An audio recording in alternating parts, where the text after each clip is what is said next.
in the ancient times because there's no swords. They're not buried with swords or anything like that. But I mean, there are so many migrations today, and these migrations can be peaceful.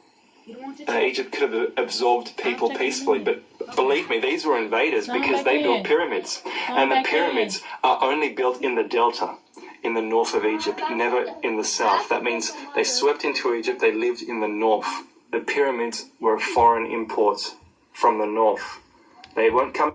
So if the third and the fourth dynasty of kings of Egypt, these were invaders, and before they came on the scene, there were no pyramids or anything around or stupas to Buddha, then what were the indigenous people doing? And then who are these? Is this the Atlantean hijack of Egypt? Are we looking at the Atlantean hijack of Egypt? I don't know. Let's find out. From the south because they weren't building pyramids in the south in the Old Kingdom. That was later on. Odin is the European version of weren't coming from the south because they weren't building pyramids in the south in the Old South. That means they swept into Egypt, they lived in the north. The pyramids were a foreign import from the north. They weren't coming from the south because they weren't building pyramids in the south in the Old Kingdom. That was later on. Odin is the European version of Buddha. I showed you mounds. They swept into Europe, and he's basically Cyclops, one-eyed, an earth giant. Okay, he's basically Gandalf, like almost like the fallen angel, wandering around on Earth, helping mankind. Gandalf's always helping. Again, Odin,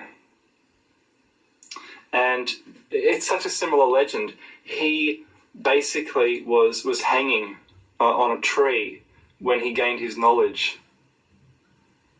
Basically crucified, really. It's like an old version of Jesus as well. Gandalf's like that as well, reborn as the White Wizard. And yes, I'm saying they came from somewhere in Russia. And this is Russia. They've been talking about this recently in the news.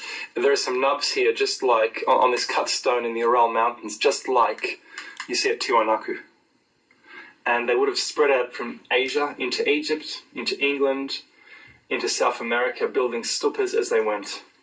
Again, this is from Russia, and this is probably the most dramatic of the stones. I haven't inspected that personally, very few have, but the people who have inspected it think it's pretty weird. And usually you don't get this smooth surface. I'm not sure if it's totally smooth, but a surface like that is quite unusual. Could be natural, but we'll see. With time, we'll see. And now, if you don't believe me that Egypt could easily be invaded by rulers from Central Asia, this is a picture of a Mamluk warrior from the Middle Ages, and they ruled Egypt. They were Turks.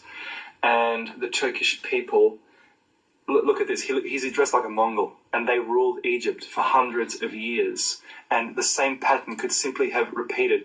The Turks came from here, Kazakhstan, basically where that ruined pyramid was. Ural Mountains are up here where the megaliths are, and they swept into Egypt. They conquered Egypt in the Middle Ages, and they ruled Egypt independently of the Ottomans and the other Turks. They were their own tribe.